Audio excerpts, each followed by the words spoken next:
A man discovered a cup of beverage on his car. The moment he tried to remove it, it exploded. Police received the report and arrived at the scene. The entire parking garage was splattered with the victim's body parts. There were no blast craters on the car's undercarriage, indicating the bomb had been placed on top. Angela would need to conduct facial reconstruction to confirm the victim's identity. Hawkins found the plastic shell of an oversized drink cup at the crime scene. The shell had burst outward from the inside, suggesting the killer most likely used it to house the bomb. Hawkins then tested the residue on the plastic cup and discovered the bomb was made from potassium nitrate. Since the bomb components were commercial grade, this meant many companies could have produced such materials. Camille found an inorganic object in the victim's liver. Upon examination, Hawkins determined it was a piece of wire and metal fragments, likely components of a detonator. Angela completed the facial reconstruction of the skull, identifying the deceased as Robert. The agents then questioned Robert's wife along with their assistant. Upon learning of her husband's death by explosion, the wife immediately became distraught, but the very next moment, Robert himself walked back into the house. The agents looked at the photo in their hands, equally puzzled. Clearly, they had identified the wrong victim.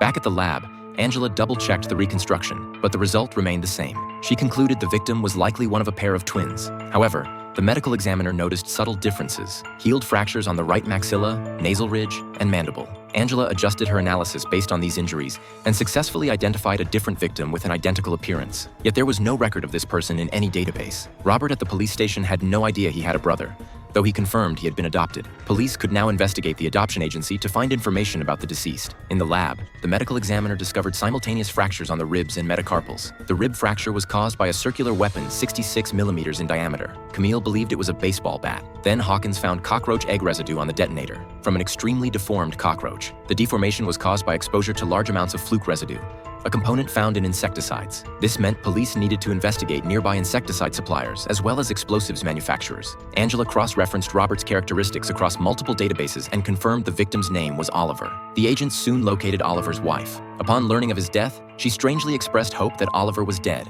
The reason? Oliver had gambled away all the family's assets on horse racing. The fractures the medical examiner found were inflicted by a betting agent, though that agent had already been sent to prison. The wife also provided an alibi. At the time of the incident, she was performing court-ordered community service for a road rage offense. Angela soon found an explosives company that matched the criteria. Right next door was an insecticide manufacturer. The agents headed there immediately. The manager explained that 2 weeks prior, the warehouse had been burglarized. The stolen items included 4 propylene-based composite explosive charges and a set of detonators. The manager then limped over and handed a sample charge to the agent, who nearly dropped it. The manager quickly reassured him that propylene-based composites are stable chemicals. The agents calculated that the bomb that killed Oliver used approximately 40 ounces of explosives, equivalent to 3 charges. This meant the killer still had 1 unused charge remaining. Angela attempted to trace Oliver's movements at the explosion site, using frame analysis algorithms to search for men of similar build.